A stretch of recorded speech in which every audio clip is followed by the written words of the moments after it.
1 plus 3 gives us 4 times 9 gives us 36. Finally 36 divide 36 gives us 1.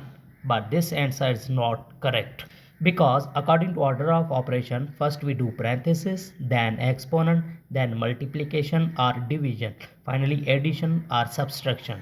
Remember that in multiplication and division have equal priority, and we work from left to right. Same applies addition and subtraction. In this expression, one is division, parenthesis, and also addition and multiplication. So first we do parenthesis.